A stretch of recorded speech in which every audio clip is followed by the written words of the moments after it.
नमस्कार, मैं हूं अभिजीत। आप देख रहे हैं न्यूज फॉर नेशन।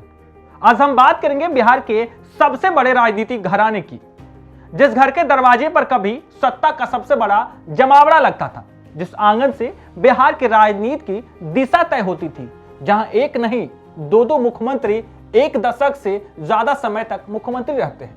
आज उसी 10 सर्कुलर रोड पर सियासत का सबसे बड़ा संग्राम छिड़ा हुआ है।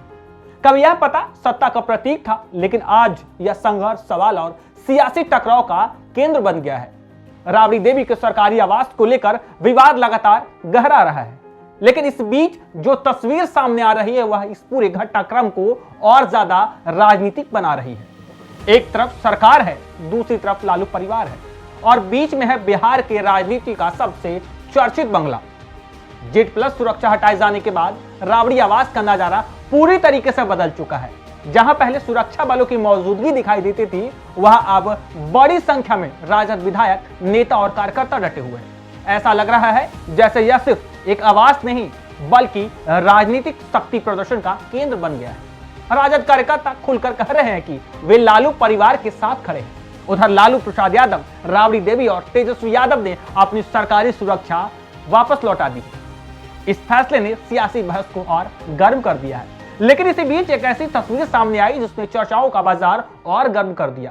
राबड़ी देवी खुद अपने निजी आवास का निरीक्षण करने पहुंची है। अब सवाल उठ रहा है कि जिस बंगले को लेकर लगातार बवाल मचा हुआ, जिस बंगले को लेकर लगातार बिहार की सियासत सुलग रही है, क्या यह सिर्फ एक औपचारिक निरीक्षण था, या फिर जो विवादित 10 सर्कुलर रोड छोड़ने की तैयारी शुरू हो चुकी है, क्या बिहार के राजनीति का सबसे चर्चित पता बदलने वाला है? और क्या उस घर का अध्याय समाप्त होने जा रहा है जिसने वर्षों तक लालू परिवार की राजनीतिक यात्रा को अपने भीतर समेटे रखा? लेकिन इस कहानी का एक दूसरा पहलू भी है। कई राजनीतिक जानकार मानते हैं कि आज जो स्थिति बनी हुई है उसकी पृष्ठभूमि कहीं ना कहीं उस कानूनी लड़ाई से जुड़ी है जो वर्षों पहले तेजस्वी यादव ने 5 देश रत्न मार्ग बंगले को लेकर लड़ी थी। वही लड़ाई अदालत तक पहुंची है, वही लड़ाई सुप्रीम कोर्ट तक गई, और उसी लड़ाई अदालत ने पूर्व मुख्यमंत्रियों को आजीवन सरकारी आवास देने वाली व्यवस्था पर सवाल खड़े कर दिए। नतीजा यह हुआ कि वह नियम ही खत्म कर दिया गया, जिसका लाभ भविष्य में लालू राबड़ी देवी को मिल सकता था।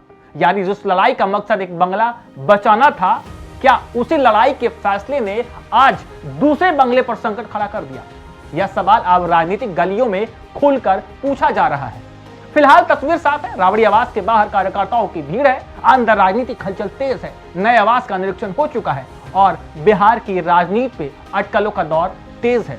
अब देखना यह है कि क्या लालू परिवार का वर्षों पुराना राजनीतिक पता बदल जाएगा?